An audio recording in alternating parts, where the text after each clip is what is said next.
नमस्कार, मैं प्रियंका और आप देख रहे हैं इंडिया पब्लिक खबर।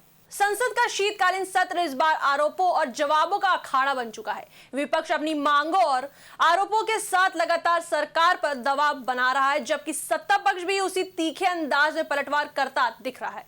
इसी दौरान लोकसभा में एक बयान ने माहौल को और गर्मा दिया। ये बयान था बीजेपी सांसद और फिल्म अभिनेत्री कंगना रनौत का। लोकसभा में एसआईआर पर चर्चा चल रही थी। सदन में शोर, नारे, टकरार सब कुछ वैसे ही जारी था जैसे पिछले कई दिनों से हो रहा था। तभी कंगना रनौत ने कांग्रेस के उन आरोपों पर प्रतिक्रिया दी जिसमें कांग्रेस ने ईवीएम हैकिंग की बात उठाई थी।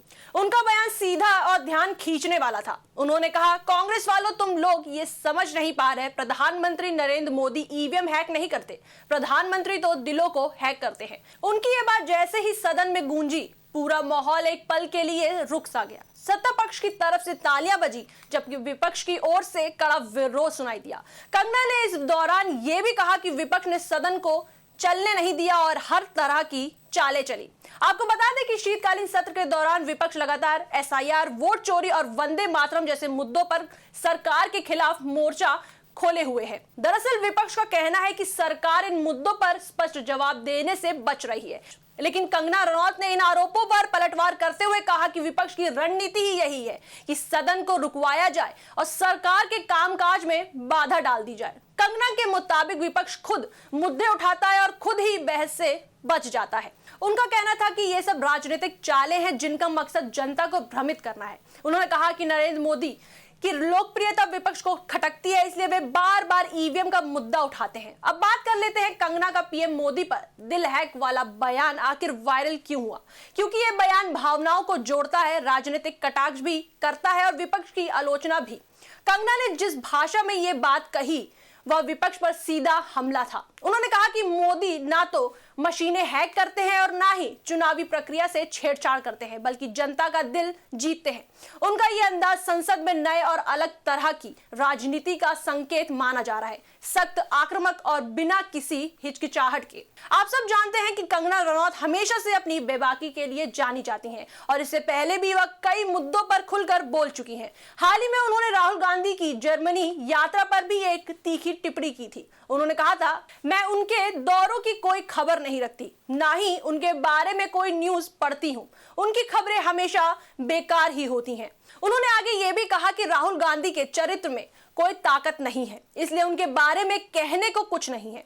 उनका ये बयान अब फिर से चर्चा में है क्योंकि शीतकालीन सत्र में राहुल गांधी की विदेश यात्राओं पर बीजेपी लगातार निशाना साध रही है।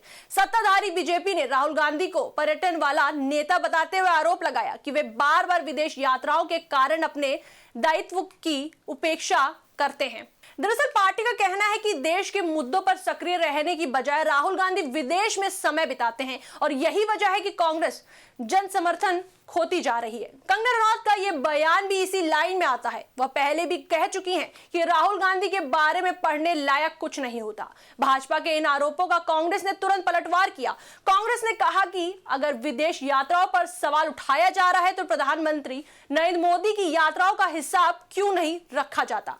कांग्रेस के अनुसार बीजेपी केवल राहुल गांधी पर निशाना साधने के लिए इस मुद्दे को उछालती है, जबकि असली चर्चा देश के मुद्दों पर होनी चाहिए।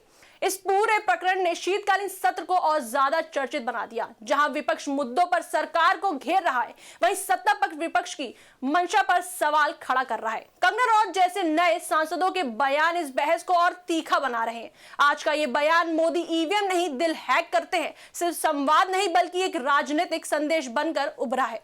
संसद के इस शीतकालीन सत्र में बहस कम और आरोप प्रत्यारोप ज्यादा दिख रहे हैं। कंगना रनौत का बयान इसी माहौल का हिस्सा है जो बताता है कि राजनीति में अब बयानबाजी भी एक बड़े हथियार की तरह इस्तेमाल हो रही है। विपक्ष जहां ईवीएम, वोट चोरी और वंदे मातरम जैसे मुद्दों को लेकर हमलावर है, वहीं कंगना बीजेपी और सत्ता पक्ष इसे विपक्ष की रणनीति बता रहे हैं।